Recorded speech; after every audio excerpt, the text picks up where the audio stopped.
return. Now, this brings up the question of valuing moats. And if you're looking at a business, thinking about investing in a moaty company, the value is largely dependent on reinvestment opportunities. The ability to reinvest cash at a high incremental rate of return is a very valuable moat.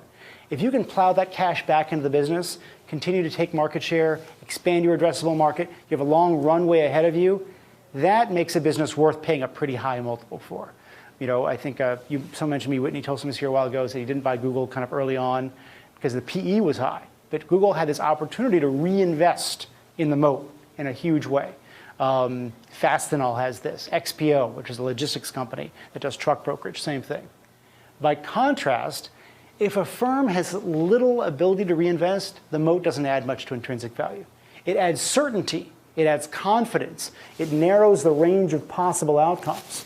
But it doesn't add much to the value because they can't reinvest. Think about McCormick. McCormick owns the spice market in the US. They own most of the private label spices you get from McCormick, then they have the M-labeled ones that you see. But you know what? The consumption of turmeric is not going up 20% next year. Okay, not happening, all right? And so McCormick has to pay out most of the money. So that moat is valuable in creating stability and creating confidence. It doesn't really say I want to pay 30 times for this business because they can't reinvest it back in.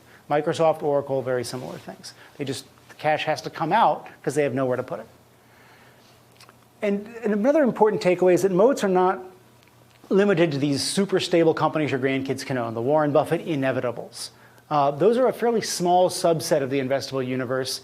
And as I just mentioned, they have very limited reinvestment opportunities. Moaty businesses that pay out cash are good, but moaty businesses that can reinvest cash back in the business are truly awesome things. And when you can find those at reasonable valuations, it is very likely they'll make you a lot of money.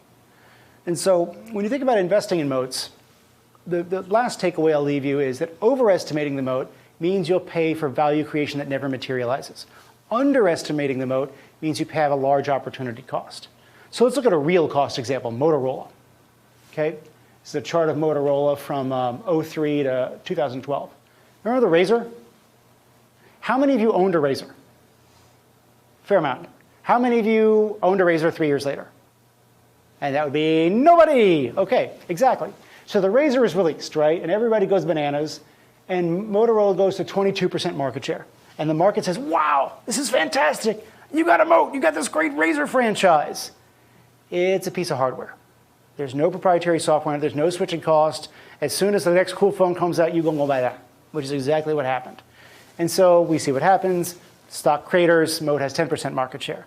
People basically overestimated the value of the moat and got hosed on the stock because of that. Hosed is a technical term we use in the financial industry. Now, there's an opportunity cost example in Walmart. So this is Walmart from about 95, 97 bananas to 99 through today. Buffett, and this is a story he told at the Berkshire meeting about 04, 06, they started to buy several million shares of Walmart back in 95.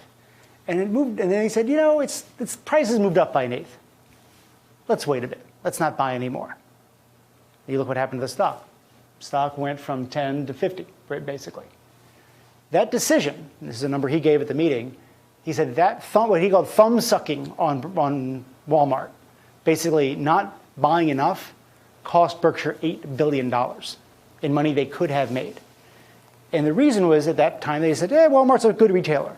They didn't say Walmart is an awesome retailer, and so we'll pay up a little bit for that. The point here being that when you find a truly awesome business, don't pay 100 times earnings, which is what Cisco was trading for in 1999, but you pay more. It's worth more. It's going to compound at a high rate because then you suffer opportunity cost.